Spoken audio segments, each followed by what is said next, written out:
कल कंपनी का डेफिनेशन पढ़े थे, ये क्लास में चला गया होगा, अब वो लिखे होंगे, ठीक है ना। इससे आगे हम लोग पढ़ेंगे आज लेक्चर 3।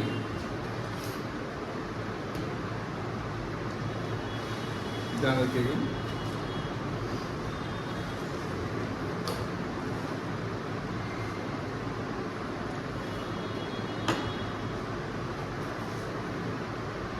डेट कितना है?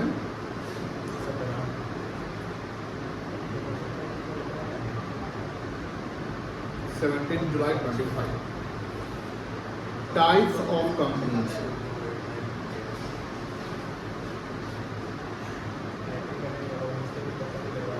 नोट डाउन करो।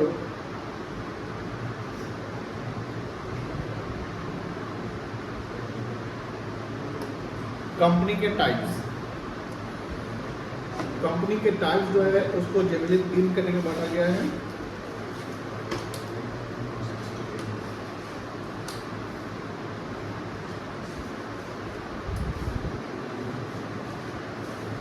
One person company,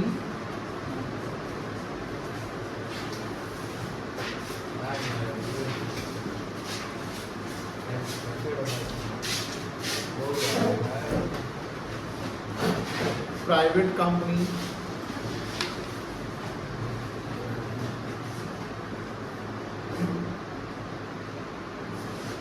and public company.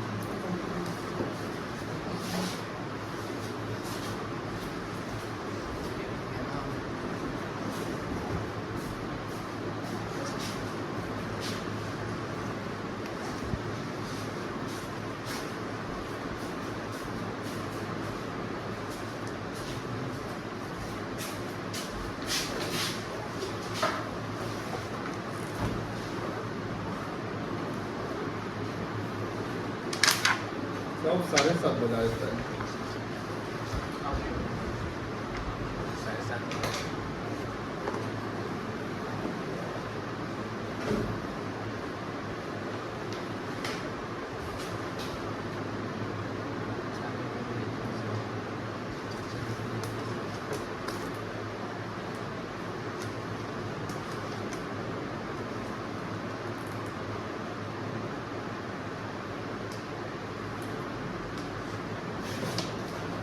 लिख गया?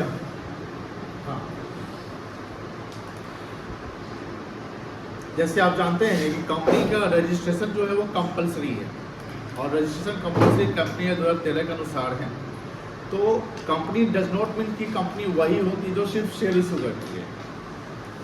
Company means the company which are registered under the company law 2013।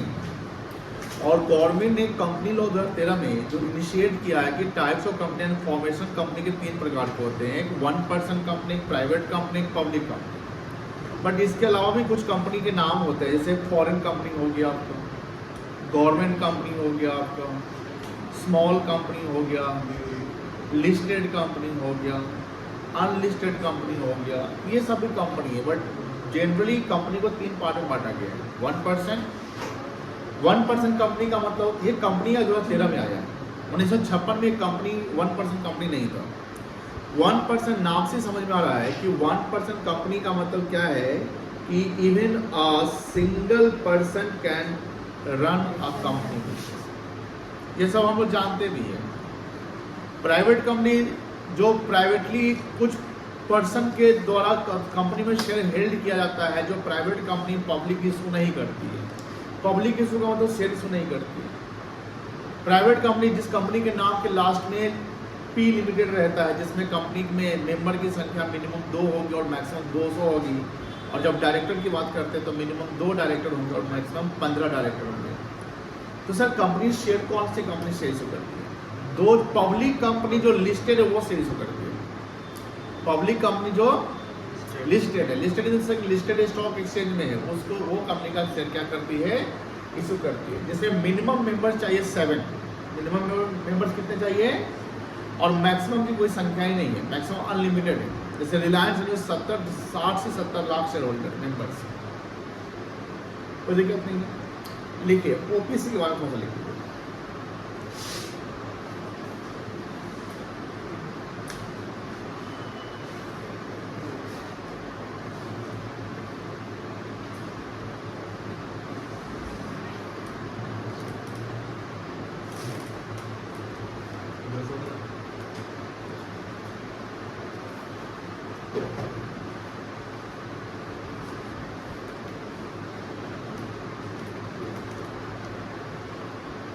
as per the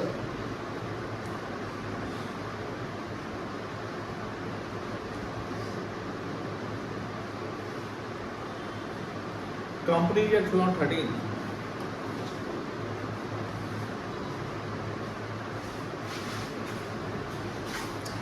one person company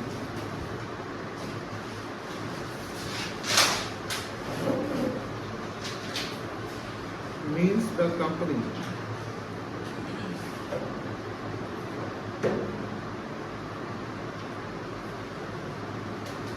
where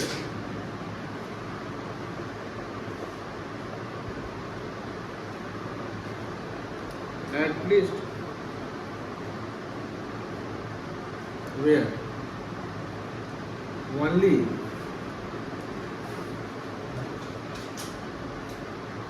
one person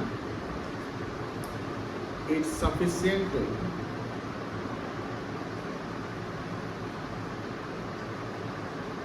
start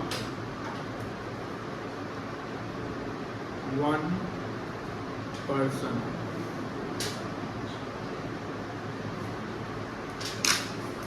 company.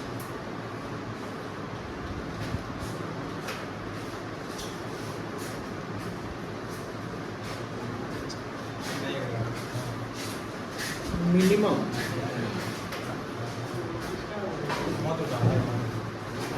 one director and maximum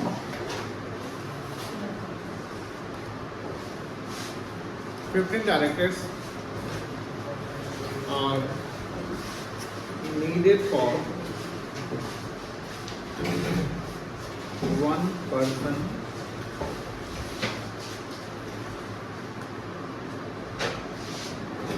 company. One person company cannot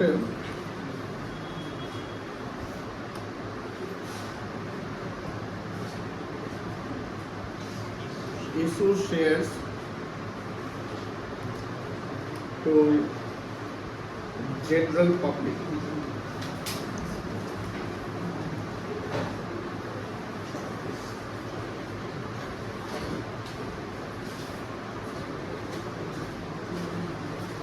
Second,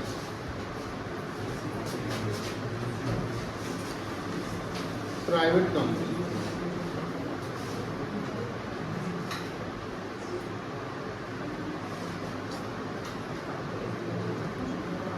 Private company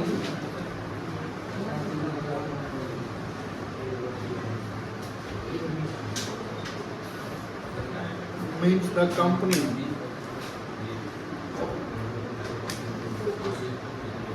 which is not a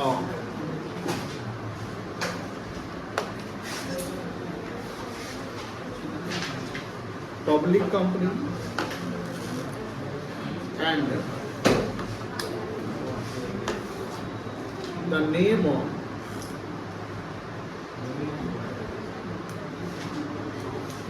तुम लोग अभी 10 minute से आया हुआ है, लिख नहीं रहा है, बातें कर रहे हो. The name of private company end with P Ltd or PVT Ltd. There is no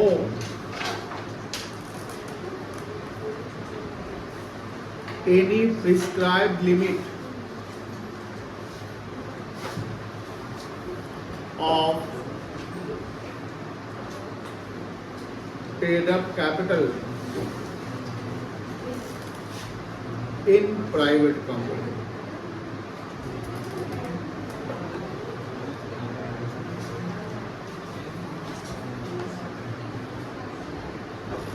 Minimum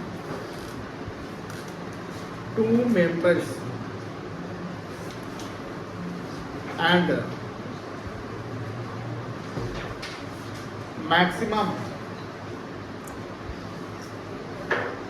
200 members are needed for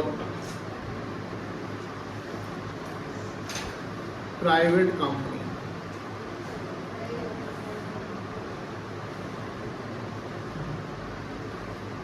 At least 2 director and maximum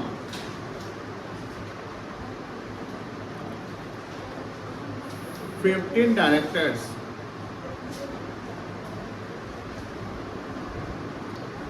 are needed for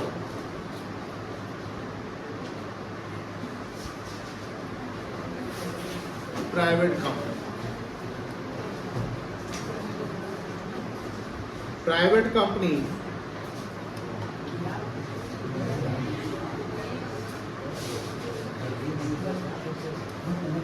cannot issue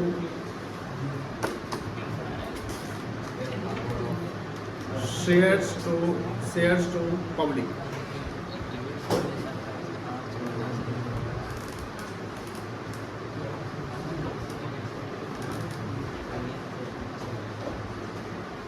third लिखो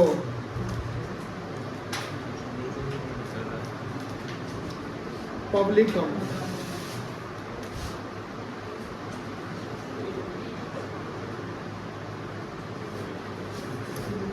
Public company means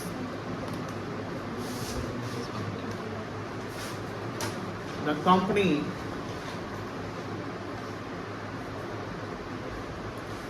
which is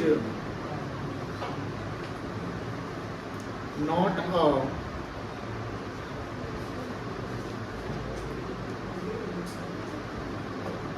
private company and name of public company. तुम दोनों आगे बैठो. And with LTD और limited.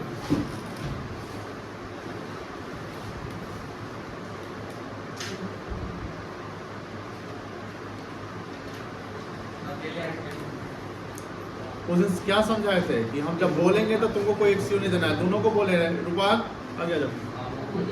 दोनों आप.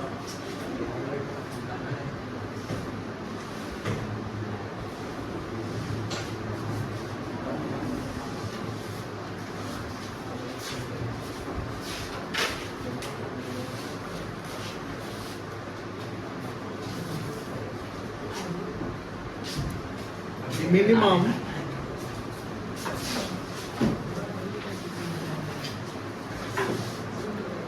three directors, but there is no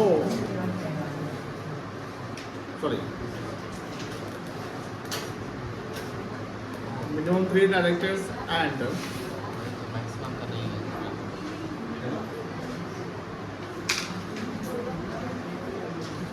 maximum are 15 directors needed for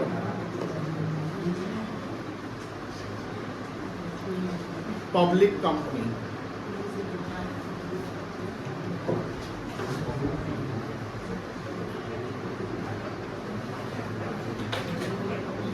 देखो minimum 7 members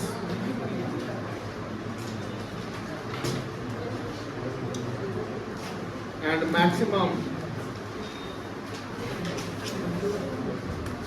has no limit in number of members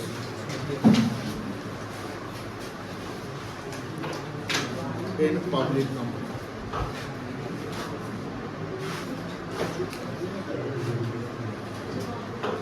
दोनों खड़ा रहो.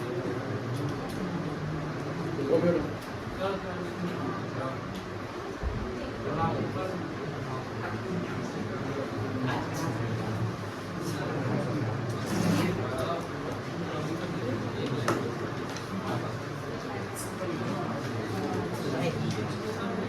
Public company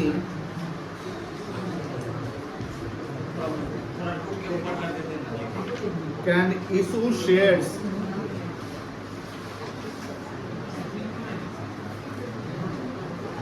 to general public. चलो जल्दी जल्दी इसको नोट करो, फोटो खींचो या नोट करो जल्दी।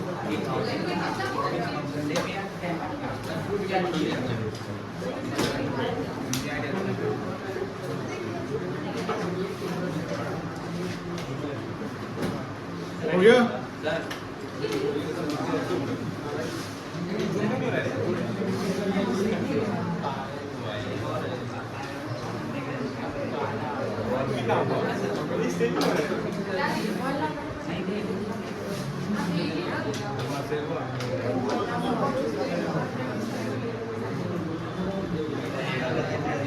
चल लिखो जल्दी।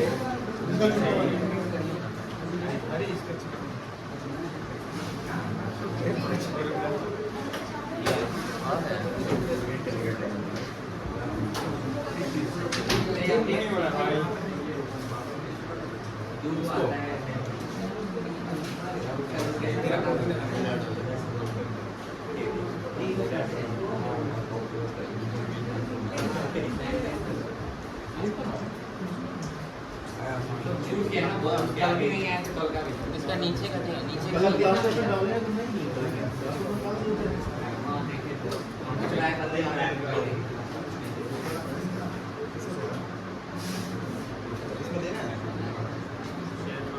कैसे भेजें?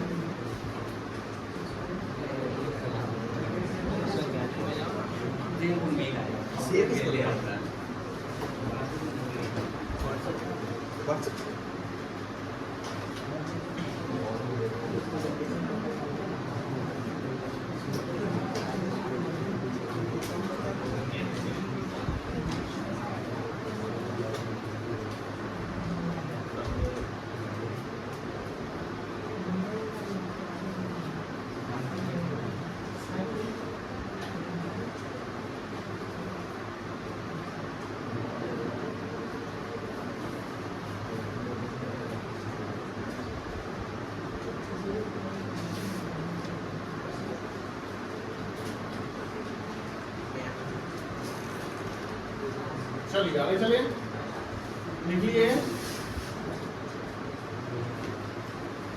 हाँ, तो हम लोग अभी कौन सा टॉपिक लिख रहे थे? Types of companies. तो मोबाइल लाओ, मोबाइल लाओ।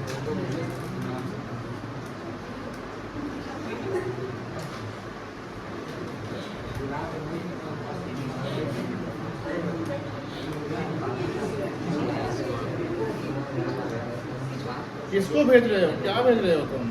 ये इसका फोटो किसको भेज रहा है? बाल में चलो छोड़ो, चलो लो फोन। हेडफोन का हेडफोन लो, तुम्हारा हेडफोन निकालो। दो लगे पहले हेडफोन लो, हेडफोन। गाना सुन के पढ़ाई करते हैं सब। काबिल का एकदम नाना हो गया तब। दो है तो दो है। हेडफोन लगा के पढ़ाई कोई नहीं करेगा। नहीं जैसे तुम पहले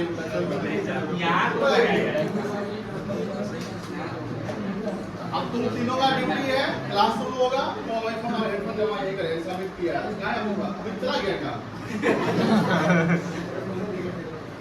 पढ़ाई करता है। ये दोनों तो सीख लेगा, तू कहाँ जाएगा? समझ में आ रहा है? इधर तो पढ़ाई कर लेता है, एक आदत मत कर ले। चलो हाँ, तो बात देखो,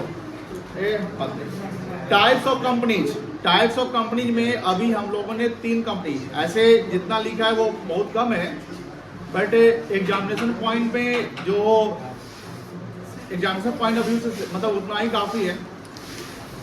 कंपनी के लिए हमें शेयर्स पढ़ने हैं, जो न्यूमेरिकल ज़्यादा फोकस करना है। तो अभी न्यूमेरिकल शुरू आपका हुआ नहीं है। कल हम लोग कंपनी का डेफिनेशन सीखे थे। अब जो कल नहीं आए थे, कल जो नहीं आया था, क्या सब नहीं आया था, 3 बच्चा आया था, ठीक है। तो भी हम पढ़ाए थे, बट जो कल हम पढ़ाए थे वो ऑलरेडी आप लोग पढ़े हुए हैं, मतलब कि आपका कुछ छूटा हुआ नहीं है, क्योंकि आप 11th में पढ़े होंगे बिजनेस स्टडी में कंपनी के बारे में, डेफिनेशन ऑफ कंपनी है ना। The company in artificial legal person created by law having common in and separate regulatory and it distinct from its members and perpetual succession. तो यही सब हम कल समझाए थे, कोई ज़्यादा आपको इंपॉर्टेंट छोटा नहीं है। एंड आज का जो टॉपिक है ये भी ऑलरेडी आप लोग जानते हैं, कुछ नया नहीं है, बट लिखना मेरा काम है और आप लोग जानते हैं मेरा बोलना काम है, बट सब लोग जानता नहीं होगा, भूल गया होगा। टाइप्स ऑफ कंपनी में 1% कंपनी, ये 2013 में आया, 1956 वाले लॉ में 1% कंपनी नहीं था। दूसरा है प्राइवेट कंपनी, तीसरा है पब्लिक कंपनी। जो शेयर मार्केट यानी स्टॉक एक्सचेंज में जो कंपनी है वो लिस्टेड कंपनी होती है। स्टॉक एक्सचेंज में जिसका शेयर हम लोग खरीद रहे हैं, बेच रहे हैं, या जिसका नाम आप सुनते होंगे, ये सारे कंपनी लिस्टेड कंपनी है। और स्टॉक मार्केट जो एक सेकेंडरी मार्केट है, कौन सा मार्केट है? सेकेंडरी मार्केट है। सेकेंडरी मार्केट का मतलब स्टॉक मार्केट से हम लोग शेयर खरीदते हैं, वो कंपनी से नहीं खरीदते हैं, कंपनी का खरीदते हैं। तो किससे खरीदते हैं? किसी दूसरे शेयर होल्डर से। वो सेकेंड हैंड होता है, सेकेंड हैंड होता है। बट कंपनी जब स्टॉक मार्केट में लिस्ट होने जाती है, तो लिस्ट होने के समय में कंपनी को पैसे चाहिए होते हैं, तो प्राइमरी मार्केट से, जनरल पब्लिक से कंपनी शेयर उठाती है। जब कंपनी अपना वैल्यूएशन करती है, वैल्यूएशन के अकॉर्डिंगली वो अपने नंबर ऑफ शेयर्स बनाती है, जो सेबी से परमिशन लेती है, आरओसी को बताती है सारा चीज। एंड कंपनी अब आईपीओ के थ्रू इनिशियल तो स्टार्टिंग पब्लिक को हम इनिशियली ऑफर कर रहे हैं, तो वो आईपीओ कहलाता है। But IPO not only the option for raising the fund from the public. IPO के अलावा भी कुछ ऑप्शंस होते हैं जो कंपनी करती है, जैसे अभी एसबीआई कर रही है। कल एसबीआई किया 2 बजे करीब में, तो शेयर मार्केट थोड़ा सा ठीक ठाक हुआ, नहीं तो कल शेयर मार्केट गिर सकता था। तो हम कह सकते हैं कि जो कंपनी फंड अरेंज कर रही है डायरेक्टली पब्लिक से, उसको हम प्राइमरी मार्केट के थ्रू कहते हैं, फर्स्ट हैंड हो गया। क्या हो गया बेटा? लेकिन जब कंपनी फर्स्ट हैंड ने शेयर इशू कर दिया, कंपनी को पैसा मिल गया, वो पैसा अब शेयर किसको चला गया? इन्वेस्टर के हाथ में चला गया, शेयर होल्डर के हाथ में। तो कंपनी में शेयर फ्रीली ट्रांसफरेबल हो गए, मतलब कि हमने शेयर आईपीओ की तरफ खरीद लिया, अब मेरा मन बेच देने का, हम बेच देंगे। तो हम जब शेयर बेचेंगे कंपनी का, तो खरीदने वाला कंपनी नहीं है, खरीदने वाला कोई दूसरा इन्वेस्टर है, दूसरा शेयर होल्डर, उसको हम सेकेंड हैंड कहते हैं, सेकेंडरी मार्केट। तो स्टॉक मार्केट सेकेंडरी मार्केट है, स्टॉक मार्केट क्या है?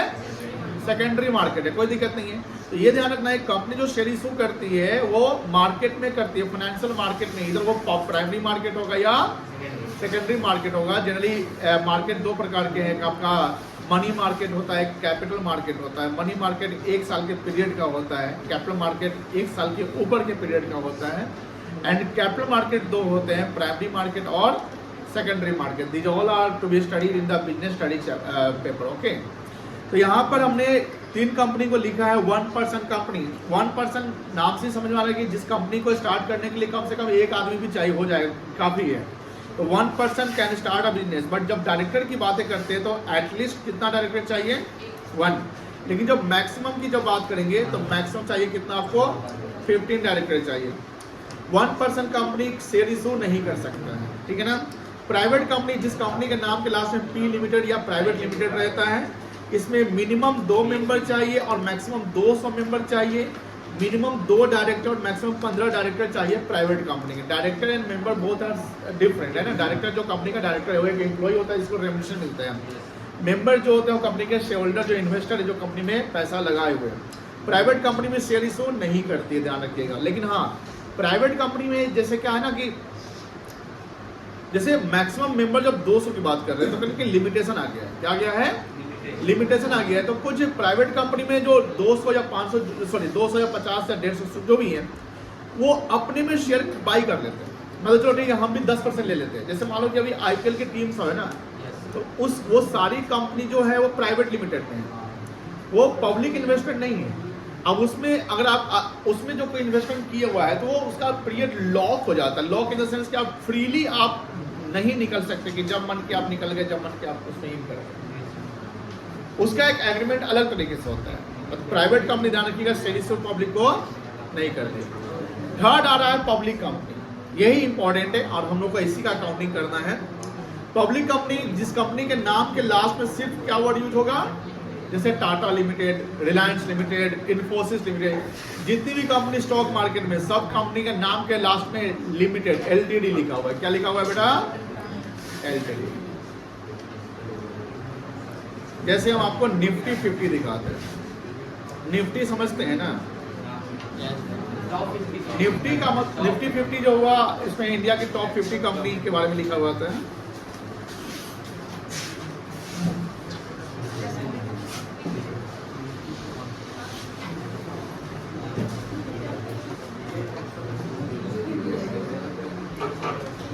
देखिए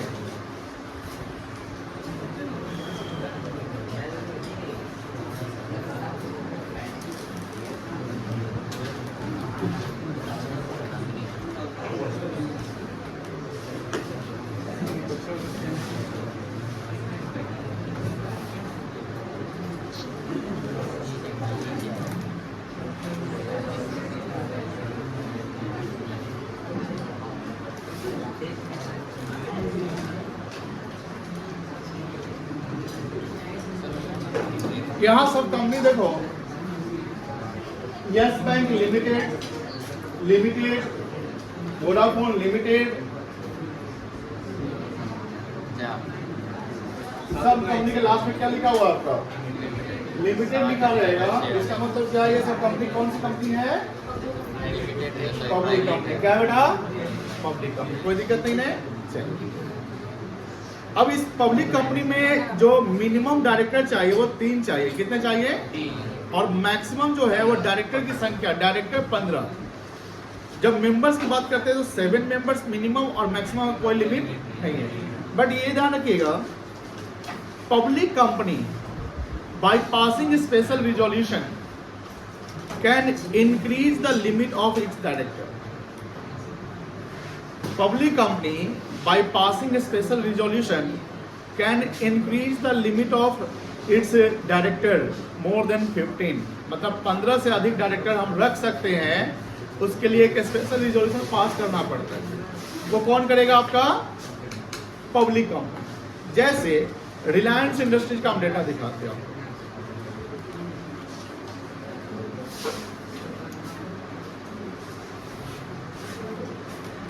number of directors in RIL दिख रहा है कुछ? रिलायंस में कितने डायरेक्टर्स हैं? 16। 16 डायरेक्टर के ग्रुप को बोलते हैं बोर्ड। क्या बोलते हैं? 16 डायरेक्टर या कोई भी डायरेक्टर के ग्रुप को बोलते हैं बोर्ड। Board of directors. क्या बोलते हैं बेटा? Board of directors. तो बोर्ड ऑफ डायरेक्टर मतलब जहाँ नंबर ऑफ डायरेक्टर जो है वो एक साथ है, और किसी भी डिसीजन को लेने के लिए इसमें से मेजोरिटी चाहिए। मतलब क्या करता है, अगर कंपनी को कोई डिसीजन लेना होता है तो बोर्ड मीटिंग होती है। क्या मीटिंग होती है? Board meeting. जैसे डिविडेंड अनाउंस करना है, बोर्ड मीटिंग करा दो। बोर्ड मीटिंग का मतलब डायरेक्टर्स की मीटिंग होगी, तो वहाँ बोर्ड मीटिंग कहा जाता है। बोर्ड इन द सेंस की नंबर ऑफ डायरेक्टर्स। अब जब बोर्ड मीटिंग होगा, अगर मान लो कि रिलायंस के 16 डायरेक्टर है, कितने डायरेक्टर है? 16 डायरेक्टर है। तो 16 डायरेक्टर में मेजोरिटी मतलब कि 9 डायरेक्टर जो है वो किसी फेवर में अगर डिसीजन देते हैं तो वो रिजोल्यूशन पास कर दिया जाएगा। डायरेक्टर में जैसे पब्लिक कंपनी जो लिस्टेड होती है उसमें एक डायरेक्टर वुमेन डायरेक्टर होता है। क्या होता है बेटा? Women director. मतलब कि 1956 में ऐसा नियम नहीं था कि वुमेन को भी डायरेक्टर बनाने का प्रावधान हो, कंपलसरी। तो हो भी सकता नहीं भी, लेकिन अब कंपल्सन है कि वुमेन डायरेक्टर होना ही होना है। रिलायंस इंडस्ट्री में वुमेन डायरेक्टर जो है उसमें एक नीता अंबानी है और एक है अरुंधति भट्टाचार्य। इनका नाम लिख लीजिए। अरुंधति भट्टाचार्य एक समय बहुत फेमस, मतलब कि अभी भी फेमस ही है, बट उसमें न्यूज में रहती थी ज़्यादा क्योंकि वो स्टेट बैंक ऑफ इंडिया की चेयरपर्सन रह चुकी है। स्टेट बैंक ऑफ इंडिया समझ रहे हैं ना? अब स्टेट बैंक ऑफ इंडिया का एक्ट कब आया तो बता सकते हैं कोई बच्चे? कल बताए थे किसी को? 1955। SBI एक्ट कब आया तो 1955। अब उस पूरे SBI को संभालने में चेयरपर्सन सबसे हेड होती है। RBI गवर्नर हुआ तो SBI का क्या हुआ? चेयरपर्सन। तो वो अरुंधति भट्टाचार्य रह चुकी है। तो अब यहाँ ध्यान रखिएगा कि अगर पूछा जाए कि सर बताइए मैक्सिमम लिमिट जो डायरेक्टर्स की है वो कितने हैं पब्लिक कंपनी के, तो आप बोलेंगे 15। क्या एक public company number of director की संख्या क्या इंक्रीज कर सकता है? यस कर सकता है, by passing the special resolution. कोई दिक्कत नहीं है। लिखो।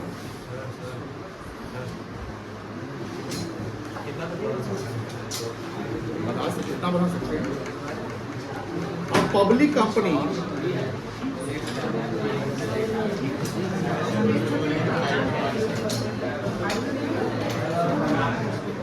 Can increase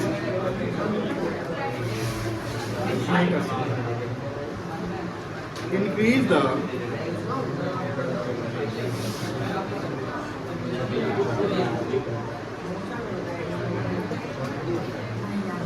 number of maximum limit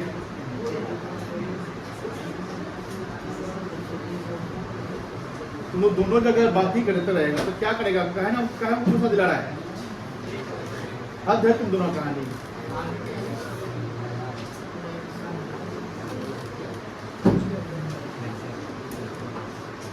समझदारी क्या है?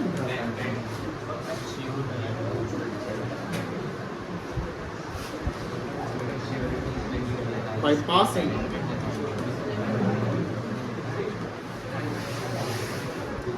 special resolution.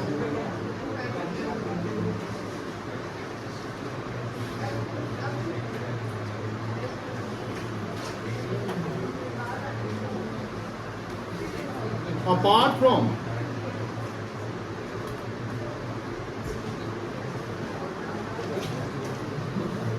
OPC, private company and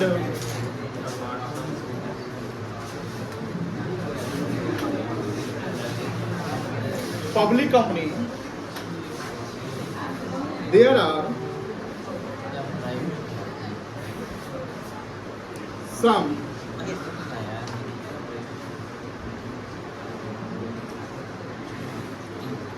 other types of other types of company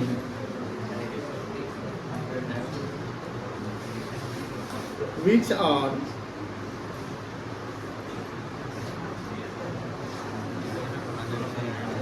as follows.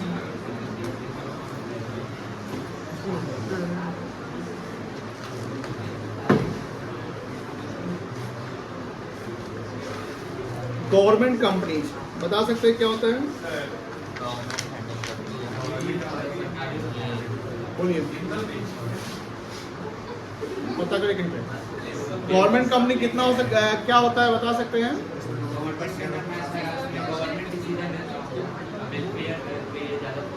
मान लो कि बिहार सरकार किसी कंपनी में 40% लगाया हुआ है, सेंट्रल गवर्नमेंट 12% लगाया हुआ है। गवर्नमेंट का मतलब कि इधर सेंट्रल गवर्नमेंट इंडिविजुअल लगाया हुआ है या गवर्नमेंट स्टेट और सेंट्रल दोनों मिलकर भी लगाया, अगर 51% या उससे अधिक हो गया तो वो गवर्नमेंट कंपनी है। The company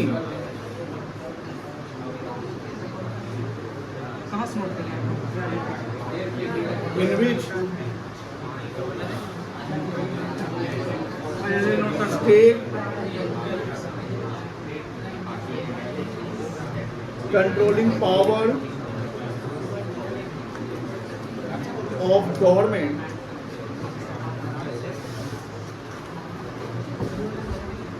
are 51% or more than 51% by central government or state government or by combining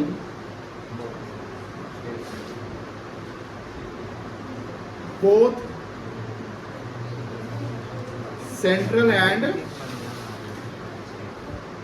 state government। Example देख लीजिए, मान लीजिए जो सेंट्रल गवर्नमेंट है एक्स लिमिटेड में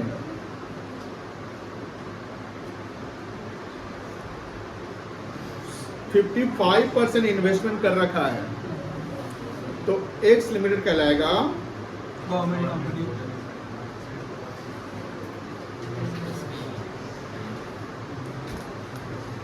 गवर्नमेंट कंपनी। मान लो स्टेट गवर्नमेंट ने वाई लिमिटेड में 59% इन्वेस्टमेंट कर रखा है, तो वाई लिमिटेड में क्या कहलाएगा? Government company.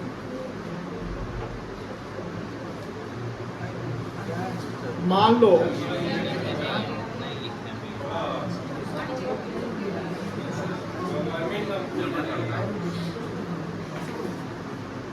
सेंट्रल गवर्नमेंट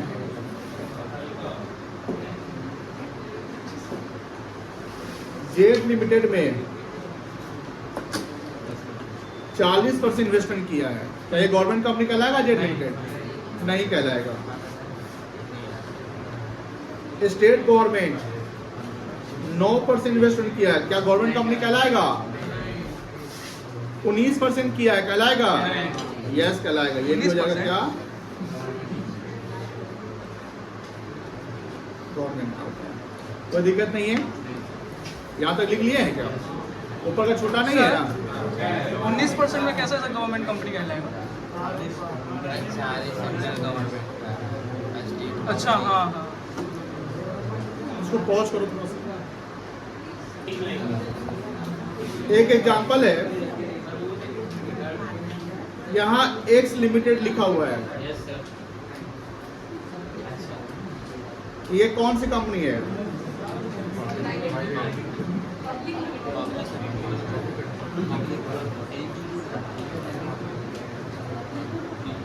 कोई दिक्कत नहीं है। वाई पी लिमिटेड लिखा हुआ है, ये कौन सी कंपनी है?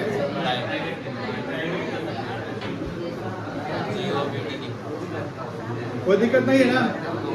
नहीं ना है? चलो आगे चलते हैं। गवर्नमेंट कंपनी लिख ली है, एक लिखिए होल्डिंग कंपनी।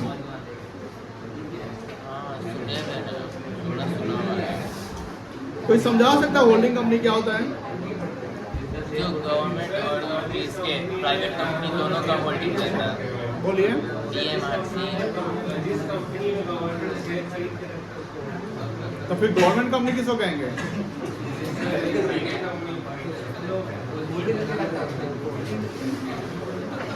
बताइए, एक मिनट। हाँ, ये कितना %? 21। गलत। उसको एसोसिएट कंपनी कहेंगे जब 21% ज्यादा होगा। होल्डिंग कंपनी होता है, सुनो, holding company means the company whose investment are 51% और more than 51% in another company। तो जिस कंपनी का इन्वेस्टमेंट अगर दूसरे कंपनी में है, तो जिसने इन्वेस्टमेंट कर रखा है वो होल्डिंग कहलाएगा, और जिसमें इन्वेस्टमेंट हो रखा है वो सब्सिडियरी कहलाएगा। फॉर एग्जाम्पल, वॉलमार्ट ने फ्लिपकार्ट में 77% स्टेक खरीद लिया। वॉलमार्ट कोई गवर्नमेंट कंपनी तो है नहीं, फ्लिपकार्ट कोई गवर्नमेंट कंपनी तो है नहीं, बट एक कंपनी ने दूसरे कंपनी का 77% कंट्रोलिंग पावर, स्टेक, ओनरशिप खरीद लिया, तो यहाँ वॉलमार्ट कहलाएगा होल्डिंग कंपनी। वॉलमार्ट क्या कहलाएगा? और ये जो फ्लिपकार्ट है ये कहलाएगा सब्सिडियरी कंपनी। समझ में आ गया? लेकिन अगर ये वॉलमार्ट गवर्नमेंट रहता तो गवर्नमेंट कंपनी में रहता। समझ गए ना? चलिए,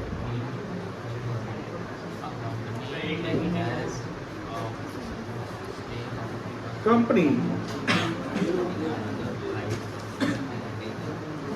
whose stake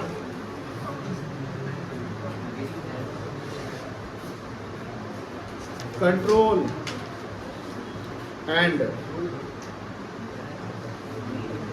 managing power लिखो are 51% और more than 51% in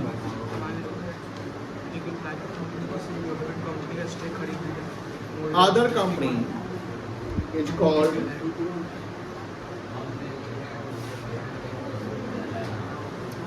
holding company.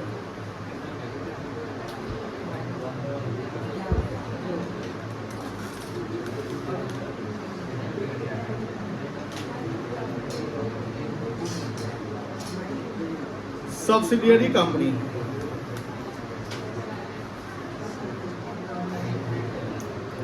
Company in which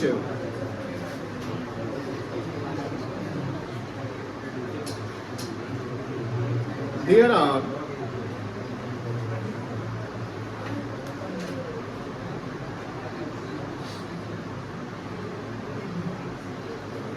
controlling power or and stake or investment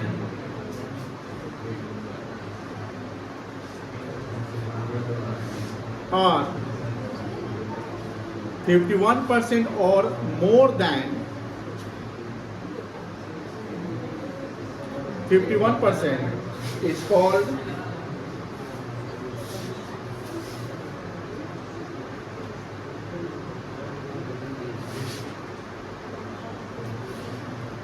subsidiary company.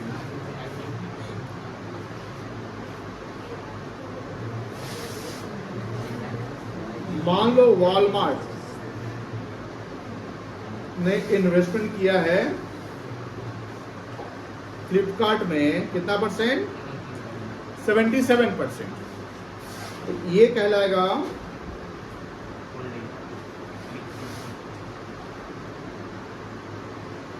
Holding company और ये कहलाएगा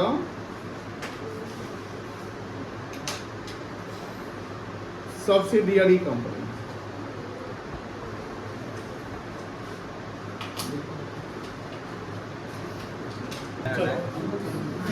सुनिए ध्यान से, कुछ बच्चों को डाउट चल रहा होगा कि सर ये यहाँ पर है बुआ,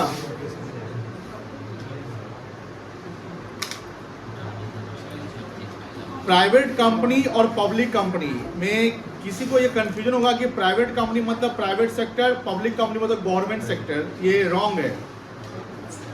प्राइवेट कंपनी जहां शेयर प्राइवेटली हेल्ड है, कुछ लोगों के पास लिमिटेड है, लिमिटेशन लग चुका है, सबको नहीं मिल सकता है. बट पब्लिक कंपनी का मतलब कि वो कंपनी पब्लिक के बीच में खड़ी है, उसमें कोई भी पब्लिक जो है उस कंपनी में इन्वेस्टमेंट करके अपना ओनरशिप ले सकता है, उसको पब्लिक लिमिटेड कहते हैं. But public limited company is also the private sector. ये क्या है? Private sector. जैसे मान लो कि एक समय एयर इंडिया पब्लिक सेक्टर में आता था, गवर्नमेंट कंपनी, क्योंकि गवर्नमेंट कंपनी पब्लिक सेक्टर में आता है, जानते होंगे आप, पढ़ाए हुए हम. ये कब पढ़ाया था? लेक्चर 1 में इसी चैप्टर पढ़ा भी दिए, पहले भी पढ़ाए हुए. बट गवर्नमेंट, आप सुनते होंगे कि 1991 में न्यू इकोनॉमिक पॉलिसी आया था. तो 1991 में जो न्यू इकोनॉमिक पॉलिसी आया था उसमें लिबरलाइजेशन, प्राइवेटाइजेशन एंड ग्लोबलाइजेशन था. तो प्राइवेटाइजेशन क्या कहता है कि those government company, those public sector company which are sick company. Sick मतलब बीमार. कंपनी बीमार कैसे हो सकती है? कंपनी जब कॉन्टिन्यूअस लॉसेस कर रही है तो उसको सिक कंपनी कहते हैं. कंपनी अगर कॉन्टिन्यूअस लॉस कर रही है तो उसको क्या बोलते हैं? सिक कंपनी कहते हैं. तो कंपनी, गवर्नमेंट वहां पर डिसीजन लेती थी कि that company will be privatise. मतलब कि गवर्नमेंट सोचती कि भैया इसमें प्राइवेट सेक्टर बोलते भैया आप इन्वेस्टमेंट कर दीजिए, आप खरीद लीजिए, आप पूरा खरीदिए, आप इन्वेस्टमेंट करिए इसमें. आप जैसे इन्वेस्टमेंट करेंगे, अगर आप 20% इन्वेस्टमेंट करेंगे तो 20% के आप ही मालिक हो जाएंगे, आप ही अपना मैनेज कर सकते हैं. पीपीपी समझते हैं ना, पब्लिक प्राइवेट पार्टनरशिप. तो पीपीपी मॉडल में यही ना होता है कि दोनों का कॉम्बिनेशन है. हो सकता है गवर्नमेंट ने 55% इन्वेस्टमेंट कर रखा है और दूसरों ने 45% रख दिया है. इवन तो देखो, अब यहाँ 55% गवर्नमेंट का, तो कंपनी गवर्नमेंट ही कहलाएगा, बट 100% गवर्नमेंट नहीं है. जैसे एनटीपीसी, आईओसीएल, एचपी, ये सब कंपनी गवर्नमेंट पब्लिक सेक्टर में आता है, बट 100% गवर्नमेंट कंपनी नहीं है. ये कंपनी है भारत की नवरत्न कंपनी कहलाती है. नवरत्न मतलब 9 रत्न, 9 मतलब कि 9 मतलब 9 कंपनी, जो कंपनी के भारत सरकार की बड़ी प्रीसियस कंपनी है. ऑयल सेक्टर में, पावर सेक्टर में, तो ये कंपनी जो गवर्नमेंट के भी इन्वेस्टमेंट है और प्राइवेट पब्लिक के भी इन्वेस्टमेंट है, तो वहां पर वो कंपनी सेटअप इसलिए है कि भैया प्रॉफिट बनाने हैं। इंडियन ऑयल कॉर्पोरेशन हम ऑयल लेते हैं तो क्या उसमें कंपनी को प्रॉफिट होता है कि नहीं होता है? होता है तो ही तो डिविडेंड देती है ना। तो अब बात है कि ये कंपनी गवर्नमेंट सेक्टर की है, पब्लिक सेक्टर गवर्नमेंट की है, बट 100% गवर्नमेंट कंपनी नहीं है। गवर्नमेंट कंपनी का मतलब ये हुआ कि 51% या उससे अधिक इन्वेस्टमेंट गवर्नमेंट की है। अब मान लो कि एयर इंडिया 100% गवर्नमेंट ने बोला कि नहीं अब हम नहीं रखेंगे, जाओ जिसको लेना लो, बिडिंग करवाते हैं। क्या करवाते हैं? बिडिंग। अब बिडिंग में जो जीत जाए, तो बिडिंग करवाने से फायदा किसको होगा? सेलर को फायदा होगा। सेलर को क्यों फायदा होगा? सेलर ने अपना बेस प्राइस रख दिया है। अब आईपीएल में किसी क्रिकेटर का बिडिंग हो, जैसे मान लो कि ऋषभ पंत को सबसे अधिक दामों पर खरीदा गया, बेचा गया, जो भी है, तो ऋषभ पंत का भी अपना एक बेस प्राइस रहा होगा ना। अब बेस प्राइस से ऊपर जो लगा दे बोली, अब लगा रहा है, तो उससे फायदा किसको रहा है? सेलर। किसको फायदा हो रहा है बेटा? सेलर। जितना ज्यादा बोली लगेगा उसका हो जाएगा। तो एक टाटा, जो टाटा ग्रुप है उसने ज्यादा बोली लगाया तो एयर इंडिया टाटा का हो गया। But Tata right now air India right now private sector में आ जाएगा। किस में आएगा? प्राइवेट सेक्टर में आएगा। मेरी बात समझ में आ गई? लेकिन जो लिस्टेड जैसे पब्लिक कंपनी, तो public company does not mean government की 100% है, कोई दिक्कत नहीं। चलिए यहां तक समझ गए।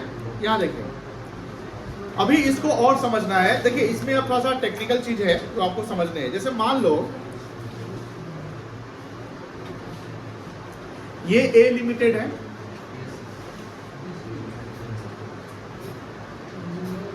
और ये बी पी लिमिटेड है। अभी लिखिए, नहीं समझिए। मुझे बताइए ए लिमिटेड पब्लिक कंपनी की प्राइवेट कंपनी है?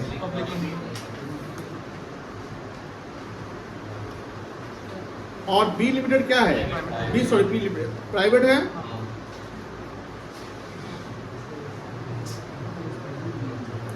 अब सपोज करो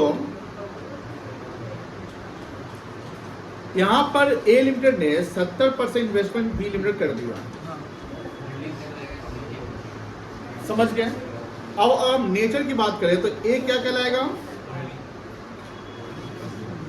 पब्लिक तो रहेगा ही, पब्लिक कंपनी तो है, बट ये कौन होल्डिंग हो गया? किसका? होल्डिंग कंपनी ऑफ क्या? B P limited. और ये क्या कहलाएगा? सब्सिडरी कंपनी होगी।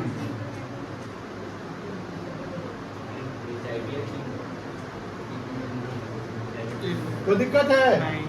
नहीं ना दिक्कत है।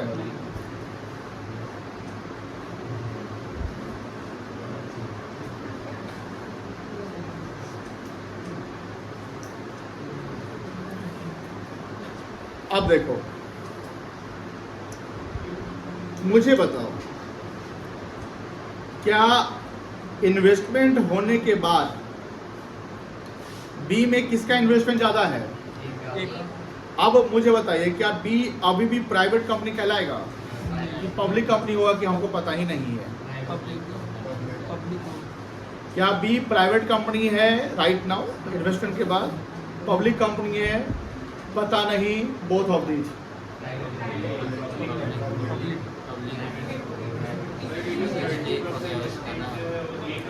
देखिए यहाँ पब्लिक कंपनी ने इन्वेस्टमेंट कर दिया है प्राइवेट में, तो अब जो कंट्रोलिंग पावर पब्लिक कंपनी का इसमें चल रहा है। तो right now B P limited अब ये पब्लिक कंपनी का स्टेटस पकड़ लेगा। सही सर? इससे क्या मतलब, इससे क्या होगा? अरे एकदम होगा, तुम्हारा नेचर चेंज हो गया ना। पब्लिक से तुम प्राइवेट से पब्लिक हो गया, डायरेक्टर बढ़ा दो, मेंबर बढ़ा दो, शेयर करा दो। अब तुमको अब कंपनी के कंप्लायंस ज्यादा फॉलो करने पड़ेंगे, एजीएम हर साल कराने पड़ेंगे, डिविडेंड अनाउंस करने पड़ेंगे, यानी सारा शक्ति पावर, शक्ति ना शक्ति, जैसे थानोस को शक्ति मिल जाता था, तो प्राइवेट को पब्लिक बना दिया गया, तो कहने शक्ति मिल गया ना पावर पब्लिक वाला। दूसरा की ड्यूटी भी बन गया, ऑब्लिगेशन भी। पहले आपके ऑब्लिगेशन कम थे, जैसे ओपीसी का ऑब्लिगेशन बहुत कम होता है, लीगल ऑब्लिगेशन, रजिस्ट्रेशन करवा लो, काम करवा लो, एजीएम कराने की जरूरत नहीं हर साल। बट पब्लिक कंपनी को हर साल क्या करना पड़ता है? एजीएम। एजीएम का फुल फॉर्म क्या होता है? अरे वाह, annual general meeting.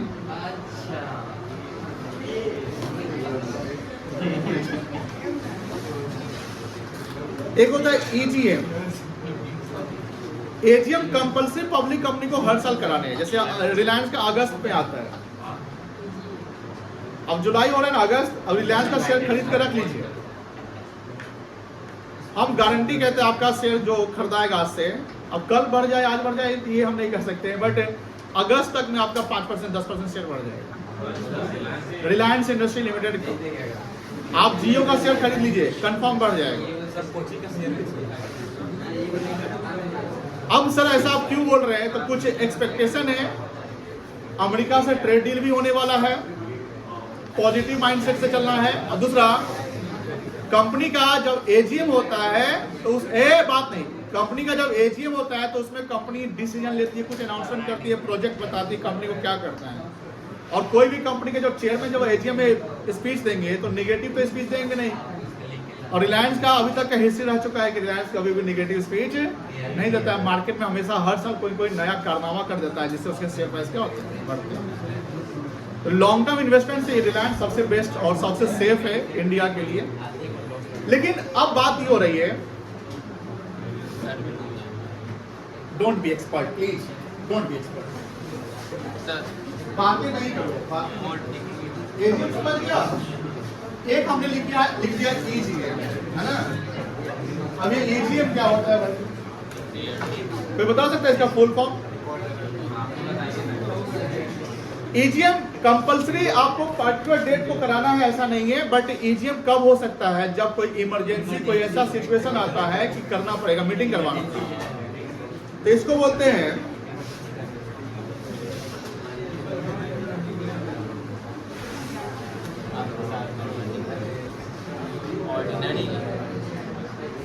Extra ordinary general meeting. आप लोग पता होगा ना, एक्सपेंसेस में एक ऑर्डिनरी एक्सपेंस होता है, एक एक्स्ट्रा ऑर्डिनरी एक्सपेंस होता है, सुने कभी? नहीं सुने? बाबा रे बाबा, एक एक्सपेंसेस सुने, एक्सपेंस एक normal abnormal expenses, extra ordinary मतलब विच आर नॉट ऑर्डिनरी, जो इमरजेंसी में या कभी भी हो सकता है, जो जनरली होता ही ऐसा नहीं है, बट सिचुएशन आएगा तो वो खर्चा आपका हो जाएगा। उसी प्रकार जब सिचुएशन आएगा तो आपका मीटिंग करवाना पड़ेगा, उसको क्या बोलेंगे हम? ईजीएम कहते हैं। क्या कहते हैं? ईजीएम। ये लिख लिया एजीएम, ईजीएम। चले आगे, बोलो ना हाँ है ना। मुझे ये बताओ, बी लिमिटेड, बी जो पी लिमिटेड है वो सी में 67% इन्वेस्टमेंट कर दिया। अब क्या होगा सी के साथ? सी क्या कहलाएगा?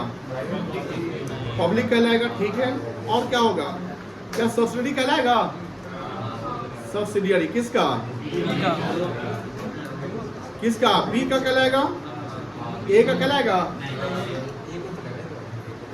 सी में कौन इन्वेस्टमेंट किया है? बी।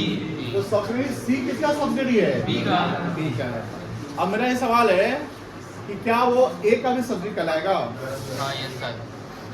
ये तो किया नहीं है डायरेक्टली, इनडायरेक्टली कहलाएगा।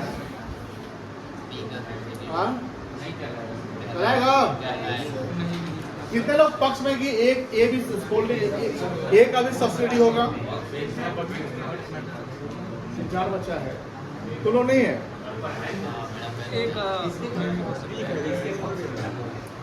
क्या सब्सिडी ऑफ बी ही सिर्फ है कि ए का भी होगा?